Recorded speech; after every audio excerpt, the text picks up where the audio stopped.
ఏ సమయానికి ఎక్కడ పేలిపోతే ఎవరికి తెలియదటండి. అంత అంత చాలా తక్కువ ప్రమాణాలు ఉన్నా మన జీవితం అండి. అది ఎప్పుడు ఎగిరిపోతామో తెలియదు. మనం చూసాం కదండి కరోనా లాంటి పరిస్థితులు. మరి అలాంటప్పుడు ఇక్కడ ఎవరో ఒకరి క్రైస్తవుడిగా లేకపోతే దేవుణ్ణి తెలుసుకుని నిజమైన లోకరక్షకుని తెలుసుకుంటే మాకు వచ్చిన లాభం ఏంటి? అయితే దానికోసం కాదమ్మా. అందరూ అనుకుంటూ ఉన్నారు మతం మారుస్తారు, లేకపోతే అది ఎవరు మారుస్తారండి? నిజంగా ఒక మాట చెప్తే ఎవరు మారిపోతారు? ఒక్కసారి పంచ హృదయంతో ఆలోచన చేయండి. ఎవరికి చెప్తే మతం మారిపోతారు, లేకపోతే వ్యక్తి మారిపోతాడు. అది ఎప్పటికీ జరగదమ్మా. దేవుని యొక్క కృప, కనికరం, ఆ ప్రేమ, ఆ నిజంగా దేవుని యొక్క ధన్యత ఏ కుటుంబం మీద ఏ బిడ్డ మీద ఉంటుందో వాళ్ళు నిజమైన లోక రక్షకుడిని దేవుణ్ణి తెలుసుకుంటారండి. హల్లెలూయా హల్లెలూయా. ఇంతకే యేసు ప్రభు ఎందుకు ఈ లోకానికి వచ్చాడమ్మా? దయచేసి ఇప్పుడే చెప్తున్నాను. మనం అనుకుంటున్నాం అందరం కూడా మనం ఈ లోకం శాశ్వతమేమో, మనమంతా ఈ లోకంలో బాగా బ్రతికేస్తే చాలు అనుకుంటున్నామండి. కానే కాదమ్మా. ఈ లోకంలో మనం బ్రతుకు ఎంతవరకు ఉంటామో తెలియదు. కానీ నేను కానీ మీరు కానీ ఎవరైనా నేను చనిపోతే కొంతసేపట్లో నా శరీరం మట్టిలో కలిసిపోతే, కానీ నాలో ఉన్న ఆత్మ చాలా విలువైంది.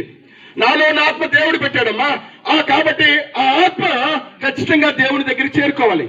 అయితే ఎప్పుడు కూడా రెండు ప్రదేశాలు ఉన్నాయమ్మా.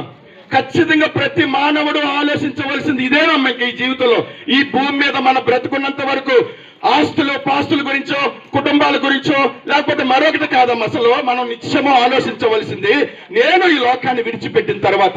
ఎందుకంటే మనం అందరూ యాత్రికులం, పరదేశులం. ఇలా వస్తాము, ఎప్పుడు ఎగిరిపోతామో తెలియదు. కానీ మనకు స్థానం ఉంది. అందుకే దేవుడు మన చేత ఒక మాట అనిపిస్తూ ఉంటాడు. చూడండి, ఎప్పుడైనా సరే మన వాళ్ళు ఎవరైనా చనిపోయినప్పుడు మనం మాట్లాడుకుంటూ ఉన్నప్పుడు అర్థం ఉంటాం.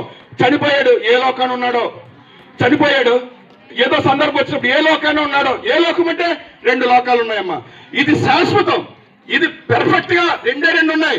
ఒకటేంటంటే ఆ జీవ గ్రంథంలో రాయబడిన, లేకపోతే మనం అందరం ఆలోచిస్తున్న మోక్షము, ఆ వైకుంఠము, పరలోకము, దేవుడు ఆ పరిశుద్ధ స్థలములో ఉండి నిత్యము మహిమతో గొప్ప వెలుగుతో, అక్కడ బాధలు లేవు, కన్నీరు లేదు, దుఃఖము లేదు, కష్టాలు లేవు, నిత్యము ఆనందము సంతోషంతో ఆ మహిమలో మనం ఉంటాము. ఒకటి. రెండవది నిత్య నరకం. ఆ నరకం బైబిల్ ఏం చెప్తుందో తెలుసండి? ఆ నరకంలో కటిక చీకటి, అక్కడ భయంకరమైన అగ్ని అక్కడ ఉందటండి. అక్కడ అగ్ని ఆరదు, పురుగు సావదు. మనం ఇప్పుడు నువ్వు నమ్మాలి ఖచ్చితంగా. అమ్మా, నువ్వు నమ్ముతావో లేదు నాకైతే తెలియదు. కానీ ఈ సాయంకాల సమయంలో దేవుడే మీ మధ్యకి ఈ శుభవర్తమానాన్ని తీసుకొచ్చాడు. అదేంటో తెలుసా? మనం ఈ ప్రాణాన్ని విడిచిపెట్టిన వెంటనే 2 ప్లేసుల్లోకి దేవుడు పెట్టిన ఆత్మ.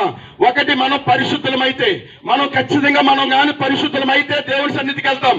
లేకపోతే ఖచ్చితంగా నరకానికి యుగ యుగాలు నరకంలోనూ యుగ యుగాలు కాలిపోతూ ఉంటాం. లేదా ఆ స్వర్గంలో యుగ యుగాలు దేవుని దగ్గర ఉంటాం. కాబట్టి అమ్మా, ఒక్కసారి ఆలోచించేయండి.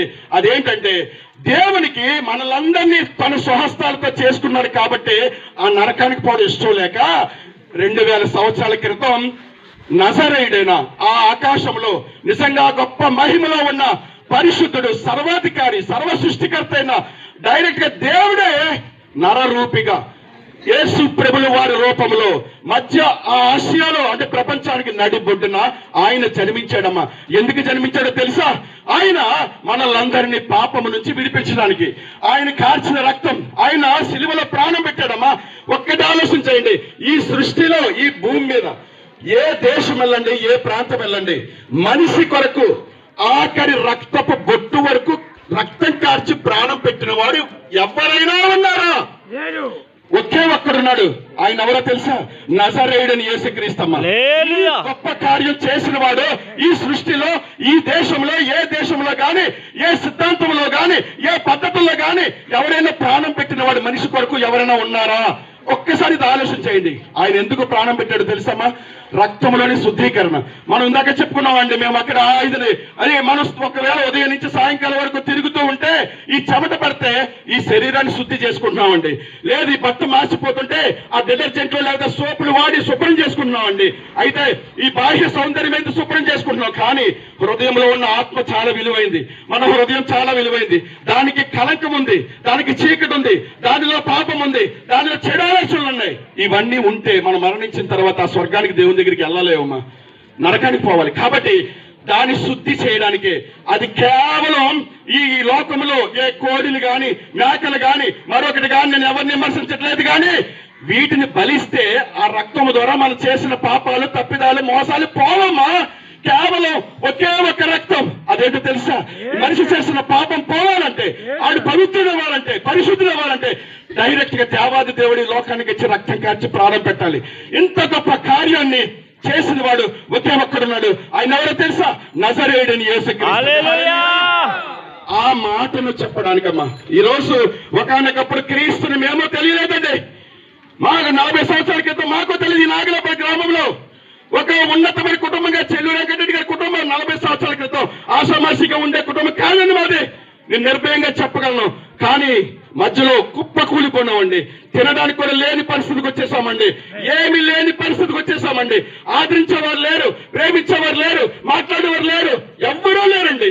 కానీ ఆ సమయాలలో దేవుడు పరిచయం అయ్యాడండి. నిజ దేవుడు పరిచయం అయ్యాడండి. సత్యవంతుడు పరిచయం అయ్యాడండి. గొప్ప దేవుడు పరిచయం అయ్యాడండి. ఆ దేవుడు మా కుటుంబాల్లోకి వచ్చాడా? ఇన్ని సంవత్సరాలుగా మమ్మల్ని కుటుంబాలు ఆశీర్వదిస్తూ, నడిపిస్తూ, మెట్టు మెట్టు ఎక్కిస్తూ ఈ రోజు ఈ పరిస్థితి మా కుటుంబం ఎలా ఉంది మీకు అందరికీ తెలుసండి. అయితే ఈ లోక సంబంధమైన ఆస్తులు, అంతస్తులు, ఉద్యోగాల గురించి నేను చెప్పట్లేదండి. మా కుటుంబం అందరికీ మేమందరం కూడా సంఘములు గాని కుటుంబంలో గాని మాకు ఆనందకరమైన విషయం ఏంటో తెలుసా? ఈ లోకములు ఎంతవరకు ఉంటామో లేదో తెలీదా? ఈ ఆస్తులు పాస్తులు ఉంటాయి, పోతాయి. కానీ మరణించిన వెంటనే ఆ నిత్య మహిమలో మనం అందరూ ఉంటాము. హల్లెలూయా. ఎందుకో తెలుసా? పరిశుద్ధుడైన రక్తంలో మనం కడగబడి మన కుటుంబ రక్షణలోకి వచ్చాం కాబట్టి. ఈ సత్యవాక్కు నేనే కాదండి, ఇక్కడ ఉన్న వాళ్ళు అందరూ ఎలాంటి సాక్ష్యం చెప్తున్నారని ఒక్కొక్కళ్ళు చెప్పుకుంటే నిజంగా హృదయాన్ని కోస్తున్నాయి. ఒక్కొక్కరి యొక్క సాక్ష్యాన్ని వింటూ ఉంటే దేవుడు ఇంత గొప్పవాడమ్మా. కాబట్టి మీకు ప్రేమతో మీకు తెలియజేస్తున్న ఈ సాయంకాల సమయంలో దయచేసి గొల్లపేట సెంటర్లో ఉన్న మన మిత్రులు, స్నేహితులు, ఆత్మీయులు, కుటుంబీకులు మీరందరూ మన వాళ్ళే. కాబట్టి ఇది మతాన్ని మార్చడానికో లేకపోతే యేసు ప్రభులకి లాక్కెళ్ళిపోవడానికో ఇది ఏది కాదమ్మా. నువ్వు చర్చికి వచ్చినా రాకపోయినా పర్వాలేదు, నీ పద్ధతులను మార్చుకోవాల్సిన పర్లేదు. కానీ ఒకటి మాత్రం చేయమ్మా, నీ హృదయంలో, నీ ఇంటిలో నీవు మా కొరకు రక్తం కార్చి ప్రాణం పెట్టావట. తండ్రి నువ్వు గొప్ప దేవుడు బట, నువ్వు మాట్లాడే దేవుడు బట, నువ్వు ఆశీర్వదించే దేవుడు బట, నువ్వు దీవించే దేవుడు బట, నువ్వు కనికరించే దేవుడు బట. నీతి సమాధానంతో నా కుటుంబాన్ని ఆశీర్వదించమని నువ్వు అడిగితే చాలమ్మా, దేవుడు అద్భుతం చేస్తాడు, ఆశ్చర్యకరమైన కార్యం చేస్తాడు. ఈ లోకంలో మనల్ని అంచెలంచెలుగా దేవునికి దగ్గరగా ఉంటే ఆశీర్వదించడమే కాకుండా మనం మరణించిన తర్వాత ఆ నిత్య మహిమలోకి మనం అందరూ చేరుకుంటామండి. ఈ శుభవర్తమానం మీకు ఈ క్రిస్మస్ రోజుల్లో మన గ్రామానికి తెలియచేయాలని ఇక్కడున్న వాళ్ళందరూ ఉదయం నుంచి కష్టపడి కాలి నడకన తిరిగి సువార్త ప్రకటిస్తున్నామండి. కాబట్టి ఈ మాటలు వింటున్న మీరందరూ కూడా ప్రేమతో ఎంతో చక్కగా ఈ మాటలు విన్నారు. కాబట్టి మీరు దయచేసి మీ హృదయాలలో యేసు ప్రభుని స్వీకరించండి.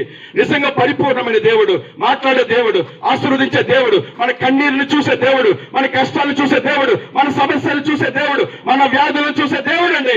ఆయన పాదాలు పట్టుకుని మన కన్నీరు కార్చి ప్రార్థన చేస్తే చాలు, నీవు హృదయంలో యేసుని స్వీకరిస్తే చాలు, అద్భుతం ఆశ్చర్యం జరుగును గాక. మీరు మీ కుటుంబాలన్నీ కూడా ఆశీర్వదించబడును గాక. నేను ఈ మాటలు ముగిస్తూ ఉన్నానండి.